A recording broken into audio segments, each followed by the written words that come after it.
live with Stephen A. Go ahead. How you doing? How you doing, Mr. Talk to me. Go ahead, man. It's funny, Steve, that you brought up what Trump said, because ironically, me and you spoke on your radio show the day after the incident in South Carolina. Yes, sir. And the issue of security came up then, as it is now. Yep. And when you look at, I actually tried to call on your opening, Steve, when you was talking about how confused we are with the Houthi and the domestic violence and the Syrian refugees. And I actually tweeted you. It's about being miseducated, Steve, and listening to too much pandering. While I know this is a sports show, I happen to be retired from the military, and we spoke about this before, too, after Charlotte. We want security, but we want to say how to enforce it. Right. We want left, then we want right. The bottom line is, though Trump is like totally out in the bleachers, don't get me wrong, and that's what I love about listening to you sometimes. Sometimes I shake my head at what you say, but when you look at the bigger picture, Steve, it's not about just letting people in this country. This has been our makeup forever. We've been the land of the free because of the brave, not the home of the brave, because of the brave. So you take 11 million refugees, 8 million of them being men. I'll ask you a question, Steve, not to get off the sports tip. But if you was one of those 8 million men in that country, wouldn't you stand there and fight for your country? We would in America. Right. This is how confused we are today, Steve, with the Houthi and domestic violence and everybody saying something, and Jerry Jones turning the other eye because of his team, his money. The Cam Newton thing. I'm from New York, Steve. I retired to North Carolina. There ain't a person in North Carolina complaining about what Cam Newton's saying. Right. We're doing. You know what they're saying? We remember 2 years ago the media bashing him for having a towel over his head. Showed no emotion. He looked disinterested. Now all of a sudden he's showing some motivation, some drive, and we want to say something about that. And that's the biggest problem I have nowadays, Steve.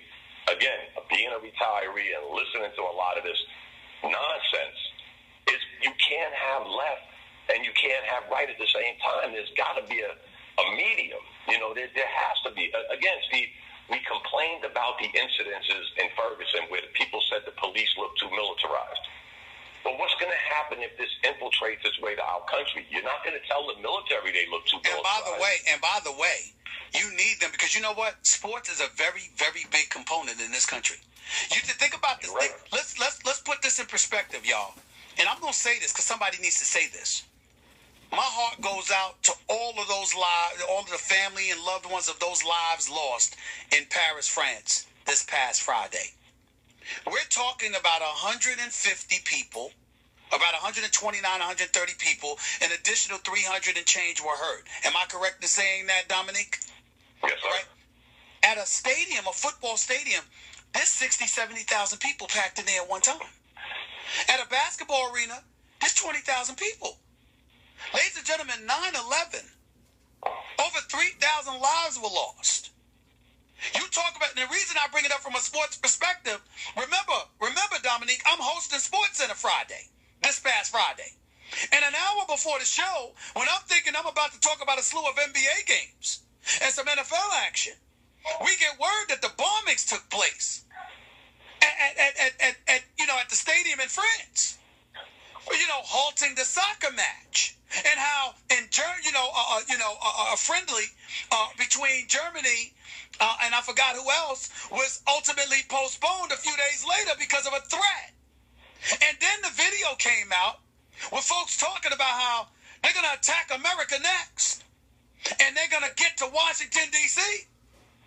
Well, let me tell you something. I hope you don't hang up on me because I'm just saying. I'm saying to you. Okay. I'm not going to lie to you. It's a reason. See, all of this. This is a sports show, but in essence, Dominique, my point is we are talking sports. You trying to tell me that America don't have a reason to be concerned? I think we do. And here's the thing I brought up to you after the Charleston thing, Steve, is you want security, but you don't want it this way. Now, how are we going to monitor this stuff? How do we monitor the stadiums?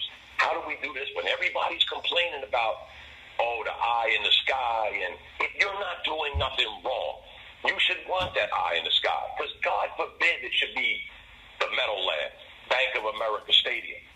It's too hard and it's too complex. Well, Dominic, let me ask you this question real quick before I let you go, okay?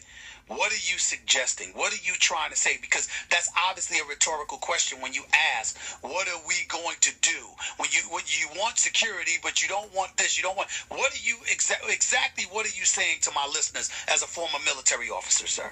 Here's the thing, Steve. You know you have to have it. So if it's... Again, we go back to the Charter thing. I don't want to keep you...